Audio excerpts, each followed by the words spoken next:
के इस video class में हम क्लास 12 का फिजिक्स पढ़ेंगे, जिसमें हम चल रहे हैं वेव ऑप्टिक्स यानी तरंग प्रकाश की। और तरंग प्रकाश का पहला चैप्टर है हमारा प्रकाश का तरंग सिद्धांत, यानी ऑप्टिक्स जो चैप्टर होते हैं 12 का, उसमें दो भाग होते हैं, एक रे ऑप्टिक्स या वेव ऑप्टिक्स।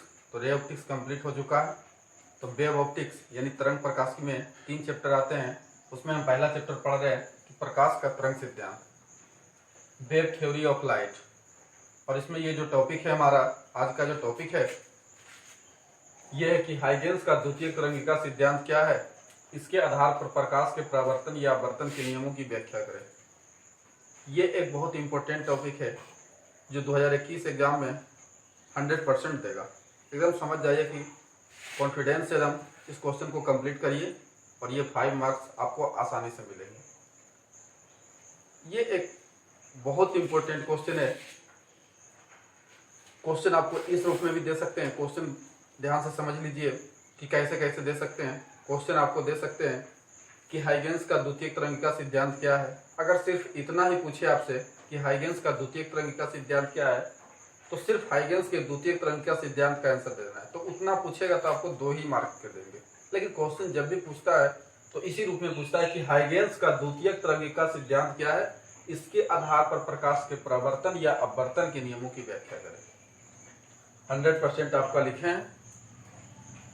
तो यानी कहने का मतलब है कि अगर इस आधार पर देखिए, इसके आधार पर यानी द्वितीय तरंगिका सिद्धांत के आधार पर प्रकाश के परावर्तन या अपवर्तन के नियमों की व्याख्या करें, तो यानी यहाँ इसका मतलब है या तो हाइजेंस का द्वितीय तरंगिका सिद्धांत लिख देना है और लिखने के बाद आपको प्रकाश के परावर्तन या अपवर्तन में किसी एक नियम की व्याख्या करना है, जो हम इस टॉपिक के बाद बताएंगे कि परावर्तन की व्याख्या कैसे कैसे होता है। यानी कहने का मतलब है कि कोण I बराबर कोण R, ये परावर्तन के नियम में दिखाना है, और अपवर्तन में दिखाना है कि म्यू बराबर साइन I बटे साइन R, यानी स्नेल के नियम दिखाना है। तो याद या है, इसका मतलब है कि दोनों नहीं देना है। इसका मतलब है कि एक ही देना है, या तो परावर्तन देना है या तो अपवर्तन देना है। लेकिन बहुत बार एग्जाम में क्या क्या है कि जैसे पिछले ये ईयर 2020 का एग्जाम में ही क्या क्या है कि उसमें पूछा था कि हाइजेंस के द्वितीय तरंगिका सिद्धांत के आधार पर अपवर्तन की व्याख्या करें। तो सिर्फ अपवर्तन को देना है, यानी क्वेश्चन इस रूप में दे परावर्तन या अपवर्तन, तो परावर्तन या अपवर्तन में से किसी एक को प्रूफ कर देना है। लेकिन अगर प्रश्न दे कि परावर्तन की व्याख्या करें, तो सिर्फ परावर्तन आपको देना है। अगर लिखे अपवर्तन की व्याख्या करें, जैसे 2020 में एग्जाम में हमारा दिया था कि अपवर्तन की व्याख्या करें, तो अपवर्तन की व्याख्या करें तो सिर्फ अपवर्तन देना। तो इसके लिए ये टॉपिक आपको कंप्लीट करना है, और इस टॉपिक के साथ ही हमारा चैप्टर भी कंप्लीट होगा। इस टॉपिक के साथ हमारा चैप्टर भी लगभग कंप्लीट होगा, इसलिए इसको ध्यान रखिए। और ये ना देखना है कि पिछले ईयर पूछा है एग्जाम में तो इस ईयर ना पूछेगा, ऐसा कोई बात नहीं है। तो देखिए, तो सबसे पहले हम समझते हैं कि हाइजेंस का द्वितीय तरंगिका सिद्धांत क्या है। द्वितीय तरंगिका सिद्धांत क्या है, सेकेंडरी वेवलेट क्या है।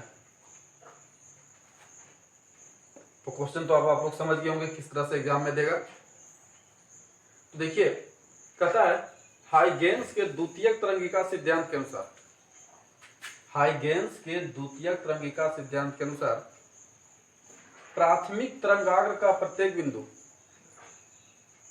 प्राथमिक तरंगाग्र का प्रत्येक बिंदु तरंगों की उत्पत्ति के लिए द्वितीयक का स्रोत बन जाता है और अपने समीप के ईथर कणों की गति प्रदान करता है। द्वितीयक स्रोत से उत्पन्न तरंगिकाओं को द्वितीयक तरंगिका कहा जाता है। इन तरंगों की चाल वही होती है जो प्राथमिक तरंगों की होती है। अब हम थोड़ा समझते हैं इसको। इसमें आप देख रहे हैं ये सोर्स है, मैंने स्रोत है। ये सोर्स जो है किस रूप में, बिंदुवत स्रोत है। तो जानते हैं जब स्रोत बिंदुवत रहता है तो बनने वाला तरंगाग्र का आकार क्या होता है, गोलाकार होता है। और जब स्रोत एक बारीक रेखा छिद्र हो तो बनने वाले तरंगाग्र का आकार क्या होते हैं, तो बनने वाले तरंगाग्र का जो आकार होते हैं वो बेलनाकार हो। जब स्रोत एक बारीक रेखा छिद्र हो तो बनने वाले गागर का आकार क्या होते हैं? बेलनाकार होते हैं। और जब स्रोत काफी अनंत दूरी पर हो, काफी दूरी पर स्थित हो, तो उस समय बनने वाले तरंगाग्र का आकार क्या होते हैं? समतल तरंगाग्र होते हैं। तो यहाँ ये स्रोत जो है बिंदुवत है, इससे बनने वाले तरंगाग्र का आकार क्या होगा? गोलाकार होगा। ये देखिए गोलाकार तरंगाग्र बनता है, ये ए और बी। तो गोलाकार तरंगाग्र बनने के बाद, ये बिंदुवत स्रोत होने के कारण गोलाकार तरंगाग्र बनता है, तो जिसको हम लोग क्या कहते हैं? प्राथमिक तरंगाग्र कहते हैं, यानी प्राइमरी वेव फ्रंट कहते हैं। इसके बाद ये तरंगाग्र का हर एक बिंदु, ये तरंगाग्र का हर एक बिंदु, जैसे ये बिंदु हुआ, अब दूसरे तरंगों की उत्पत्ति के लिए, मतलब यहां से आगे तरंग उत्पन्न करना है, तो इसके लिए ये स्रोत बन जाता है। इस पॉइंट के लिए ये स्रोत बन जाता है, इस पॉइंट के लिए ये स्रोत बन जाता है, इस पॉइंट के लिए ये स्रोत बन जाता है। जैसे देखते हैं हम लोग कि मान लीजिए कि, चलिए थोड़ा सा अलग भाषा में हम समझते हैं कि जैसे हम लोग एक दूसरे से हाथ जोड़े हुए, 10 गो व्यक्ति है, हाथ जोड़े हुए हैं। अब हाथ जोड़े हुए तो हम इस तरह से हाथ जोड़े, तो हमारा एक हाथ दूसरे हाथ का हो जाता है, अब दूसरे व्यक्ति के लिए काम कर जाता है। अब उस व्यक्ति का हाथ अगले के लिए काम कर जाता है। फिर इस तरह से क्या होता है कि हमारा जो उसी रूप में हम इसमें भी कह सकते हैं कि प्राथमिक तरंगाग्र का प्रत्येक बिंदु, यानी ये जो सोर्स के द्वारा तरंगाग्र, गोलीय तरंगाग्र प्राप्त हुआ, तो इसका प्रत्येक बिंदु दूसरे तरंग, यानी आगे दूसरे तरंग की उत्पत्ति, इसी प्रकार तीसरे तरंग, इसी प्रकार चौथे तरंग, तो उसी प्रकार दूसरे तरंगों की उत्पत्ति के लिए पहला क्या हो जाता है? स्रोत बन जाता है। देखिए यही लिखिए, प्राथमिक तरंगाग्र का प्रत्येक बिंदु बिंदुवत स्रोत के कारण कैसा तरंगाग्र बना है? गोलीय तरंगाग्र बना है, जो क्या है? ए बी इंडिकेट हो रहा है। अब प्राथमिक तरंगाग्र का प्रत्येक बिंदु देख रहे, ये बिंदु बिंदु तरंगों की उत्पत्ति के लिए, ये अगले तरंगों की उत्पत्ति के लिए द्वितीयक, यानी ए डैश बी डैश क्या? दूसरे तरंग उत्पत्ति के लिए स्रोत बन जाते हैं। और अपने समीप के ईथर कण, और अपने समीप के जो ईथर कण होते हैं, अपने समीप के जो वायु होते हैं, या उसके समीप जो कण होते हैं, उसको गति प्रदान करते हैं। द्वितीयक स्रोत से उत्पन्न तरंगिका को, यानी प्राथमिक स्रोत से उत्पन्न को प्राथमिक तरंगाग्र कहा जाता है, और द्वितीयक से उत्पन्न को द्वितीयक तरंगिका कहा जाता है। और इन तरंगों की चाल भी वही होती है जो प्राथमिक तरंगाग्र की होती है, यानी जिस स्पीड से प्राथमिक तरंगाग्र जा रहा है, संचरण कर रहा है, उसी हिसाब से द्वितीयक तरंग का भी संचरण करता है। तो यही आपका है कि हाइगेंस का द्वितीयक तरंगिका सिद्धांत क्या है। तो अगर आपसे क्वेश्चन पूछे सिर्फ कि हाइगेंस का द्वितीयक तरंगिका सिद्धांत क्या है 2 नंबर में, तो आप यहां तक आंसर आप दे सकते हैं। अब हम इसके आधार पर प्रकाश के परावर्तन या वर्तन के नियम की व्याख्या करेंगे। देखिए अब कहता है, हमारा वही क्वेश्चन है, पिछले हमारा क्वेश्चन था कि हाइगेंस का द्वितीयक तरंगिका सिद्धांत क्या है, तो उसमें सिर्फ द्वितीयक बताए थे, तो उसके आधार पर परावर्तन या वर्तन की व्याख्या। देखिए, तरंग सिद्धांत के आधार पर समतल सतह से प्रकाश के परावर्तन की व्याख्या। अब हम परावर्तन को पहले व्याख्या करेंगे, उसके बाद फिर हम वर्तन को पढ़ेंगे। तो देखिए कहता है, ध्यान दीजिए, आपका फिगर पारा हुआ है, ये लिखा हुआ, एकदम एक एक लाइन समझ में आ जाएगा। देखिए कहता है, माना कि ए बी एक आपतित समतल तरंगाग्र। देखिए ए बी कहाँ है? ए बी एक आपतित समतल तरंगाग्र है। ये देखिए ए बी जो है, ये आपतित समतल तरंगाग्र है, जो समतल परावर्तक सतह बीसी पर आपतित होती है। यानी कहने का मतलब है कि ए बी हमारा आपतित समतल तरंगाग्र है, आया हुआ समतल तरंगाग्र है, जो किस पर आपतित हो रहा है? ये बीसी, बीसी परावर्तक सतह पर आपतित हो रहा है। दो लाइन क्लियर हो गया कि ए बी एक आपतित समतल तरंगाग्र है, आया हुआ समतल तरंगाग्र है, जो किस सतह पर आपतित होता है? बीसी पर। केबीडी, देखिए केबीडी तथा पीएसी आपतित क्या है? किरण। केबीडी तथा पीएसी आपतित किरण, यानी ए बी आपतित समतल तरंगाग्र है, जो बीसी प्रवर्तक सतह पर आपतित होती है, केबीडी आपतित किरण है, और ये पीएस है। कुछ लाइनिंग देख रहे हैं डॉट डॉट, और कुछ लाइनिंग देख रहे हैं क्लियर, तो वे डॉट डॉट दर्शा रहा है और बिना डॉट डॉट, ये दोनों आपको पता लग जाएंगे। देखिए क्या है, अब कहता है आपतित किरण और तरंगाग्र के बीच आपतन कोण क्या है? आपतित किरण और तरंगाग्र के बीच आपतन कोण क्या है? आई। देख रहे, आपतित किरण और तरंगाग्र के बीच जो ये आपतित किरण ये हुआ और ये तरंगाग्र यहाँ के बीच आपतन कोण क्या है? आई। अब कहता है प्रवर्तक सतह की अनुपस्थिति में, ये हमारा प्रवर्तक सतह है, तो प्रवर्तक सतह के अनुपस्थिति में, यानी मान लीजिए कि प्रवर्तक सतह नहीं है, ये बीसी सतह नहीं है, यही कह रहा है प्रवर्तक सतह के अनुपस्थिति में, यानी प्रवर्तक सतह ये बीसी नहीं है, तो प्रवर्तक सतह की अनुपस्थिति में जितने समय में प्रकाश की किरण ए से सी तक पहुंचेगी, उतना ही समय में जी से एन तक पहुंचेगी, और उतना ही समय में बी से डी तक पहुंचेगी। ये देख रहे हैं, ये बिल्कुल बराबर है। ये कब होता है? ये जब सतह अनुपस्थिति, इसीलिए डॉट डॉट का उपयोग किया गया है यहाँ, कि प्रवर्तक सतह, मान लीजिए प्रवर्तक बीसी सतह नहीं है, तो जितने समय में प्रकाश की किरण ए से सी को पहुंचती है, ठीक उतने समय में जी से एन, और उतने समय में बी से डी, अतः ए सी बराबर बी डी बराबर जी एन। आप बोल सकते हैं, परंतु सतह की उपस्थिति में, यानी अब सतह आ गया, मतलब मान लीजिए वहां पर सतह है, तो परंतु सतह की उपस्थिति में जितने समय में प्रकाश की किरण बी से ई तक जाएगी, उतने ही समय में एम से एफ तक जाएगी। यानी ये ऊपर वाला देख रहे जो, ये उपस्थित रहने पर है कि ऊपर बनता है, और नहीं तो फिर नीचे।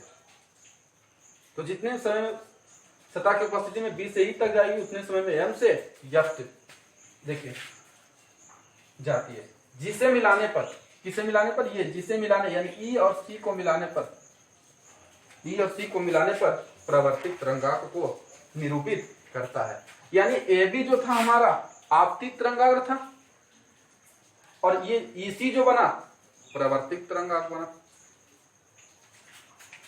तो प्रवर्तन कोण क्या हो गया? E C B R, E C B R बराबर कोण आर, और ये आपतन कोण हमारा क्या हो गया? आई। फिर से हम देखते हैं, ये बात ध्यान से समझिए, फिर हम इसमें व्यंजक इसका करेंगे। अब देखिए कहता है ए बी एक, माना कि ए बी एक आपतित समतल तरंगाग्र जो ये बीसी सतह पर आपतित होती है, के बी डी पी ए सी आपतित किरण है। अब कहता है सतह की उपस्थिति में, अनुपस्थिति में, सतह अगर ये नहीं रहे बीसी सतह, तो सतह की अनुपस्थिति में जितने समय प्रकाश की किरण ए से सी पहुंचेगी, उतना समय में जी से एन, और उतना समय में बी से डी, बी से डी पहुंचेगी। परंतु अतः हम बोल सकते हैं कि ए सी बराबर जी एन बराबर बी डी। परंतु सतह की उपस्थिति, यानी सतह आ जाए तो प्रकाश किरण पार नहीं करती है, बल्कि ऊपर ही तरंगाग्र बनाती है, तो उतना समय में बी से प्रकाश ई जाती है, उतना समय में एम से लेके एफ तक, और जिसे मिलाने पर प्रवर्तित तरंगाग्र बनता है। यानी इसी हमारा प्रवर्तित तरंगाग्र हो गया। इसीलिए ई सी बी बराबर कोण आर, और ए बी सी बराबर कोण आई, यानी आपतित तरंगाग्र। क्योंकि प्रवर्तन के नियम में व्याख्या करने के लिए आप आपतित और प्रवर्तित जरूरी है, यानी आपतन कोण प्रवर्तन कोण, वही तो सिद्ध करना है कि आप कोण आपतन कोण बराबर कोण प्रवर्तन कोण, यानी कोण आई बराबर कोण आर। तो फिगर आपको कंप्लीट हो चुका होगा। देखते हैं अब हमको व्याख्या करना है, ये तो हम फिगर समझ गए।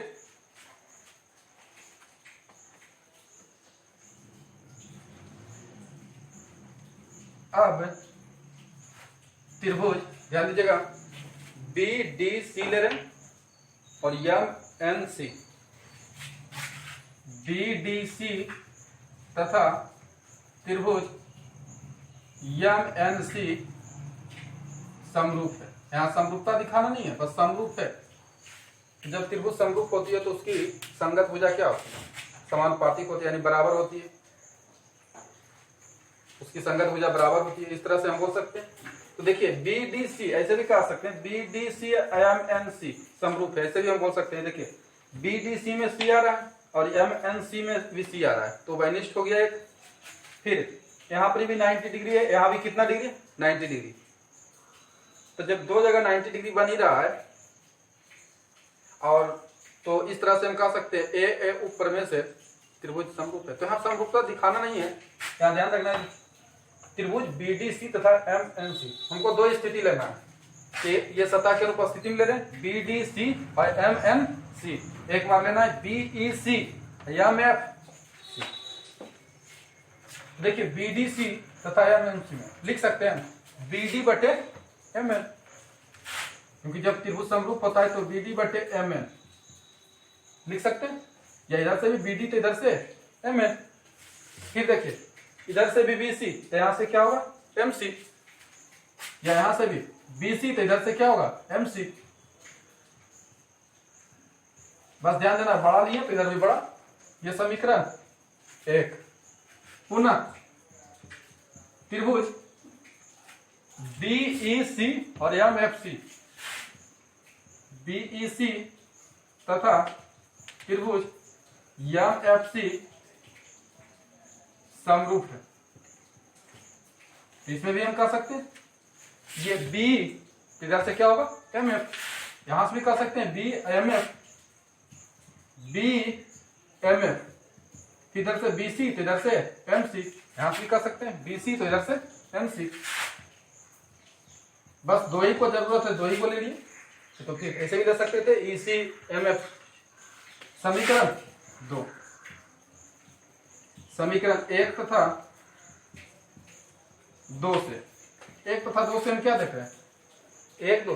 देखिए BC MC यहां भी है, BC MC, ये दोनों बराबर, तो इधर बराबर हम इधर कर सकते हैं, यानी लिख सकते हैं BD बटे MN, BD बटे MN अब B बटे MF।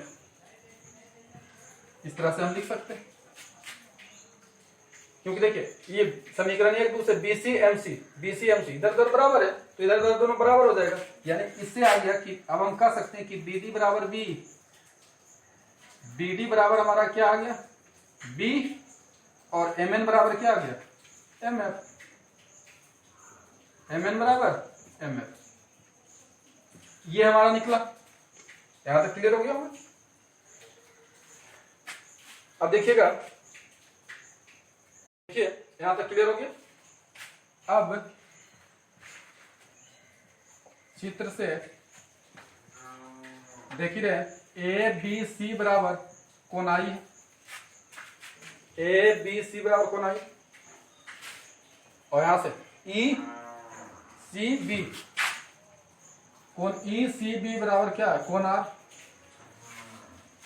ये आपतन कोण हो गया, ये क्या हो गया? प्रवर्तन कोण। अब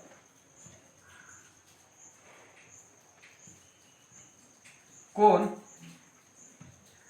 अब हम लेते हैं साइन ABC बटे साइन ECB, यानी यहां साइन का मान निकालते हैं, साइन ABC और इधर साइन ECB। ध्यान दीजिए, अब हम साइन का यहां मान निकालते हैं। ये आपका हो गया क्या? आपतन कोण। ये हो गया परावर्तन कोण। अब हम साइन ABC का मान निकालते हैं। ABC हमारा कौन है? देखिए ABC कहाँ है? ABC। साइन थीटा बराबर क्या होता है? लंब बटे कर्ण। थीटा के रूप में क्या? आई। तो आई के सामने लंब कौन होगा? AC। कर्ण कौन हो जाएगा? BC। तो यानी यहां पर हो जाएगा हमारा AC बटे BC। अब ECB में, यहां ECB में कौन आ, इसके सामने लंब कौन होगा? B। कर्ण कौन है? BC। यानी B बटे BC BC खत्म। अब चूंकि ध्यान देना, चूंकि इस स्थिति में साइन थीटा का मान लगभग क्या होता है? थीटा के बराबर होता है। साइन थीटा का मान लगभग थीटा के बराबर, यानी साइन ए बी सी के जगह हम सिर्फ क्या लिख सकते हैं, थीटा। यानी कहने का मतलब है कि यहाँ पर हम सिर्फ कोण आई भी लिख सकते हैं, या ऐसे भी लिख सकते हैं, कोण ए बी सी बटे कोण ई सी बी। इधर बच क्या गया, ए सी बटे बी, यहाँ ए सी है यहाँ बी, क्योंकि साइन थीटा का मान लगभग थीटा के बराबर, इसलिए ए बी सी के बराबर, इधर ई सी बी। ध्यान रखना, यानी छोटे किरण के लिए छोटे। अब ए बी सी का मान हम क्या दे सकते हैं, कोण आई, और ई सी बी का मान क्या दे सकते हैं, कोण आर, क्योंकि हम जानते हैं आई इधर, यहां से भी। अब देखना ये है, क्योंकि ए सी बराबर होता है बी डी, ये तो आप पहले से भी जानते हैं, हमने बताया कि जितने समय प्रकाश की किरण ए से सी पहुंचती है उतने समय में बी से डी, तो ए सी बराबर आप लिख सकते हैं बी डी, और यहां से देखिएगा बी डी बराबर आप क्या लिख सकते हैं, बी, ये तो लिख सकते हैं आप। इस स्थिति फिगर से आप जानते हैं कि एसी बराबर होता है जीएन, जीएन बराबर फिर क्या होता है बी, यानी एसी बराबर बीडी होता है, और बीडी बराबर फिर क्या होता है बी, यानी एसी बराबर बीडी आप लिख सकते हैं, बीडी की जगह बी, यानी एसी की जगह आप यहाँ क्या लिख सकते हैं बी, और यहाँ भी क्या, नीचे भी क्या है, ये कट गया एक, इसलिए अब इधर चल जाएगा, इसलिए कोण आई बराबर कोण आर, कोण आर गुना एक, ये आपका प्रूव्ड हो गया। बाकी अब बर्तन हम अगले वीडियो में पढ़ेंगे।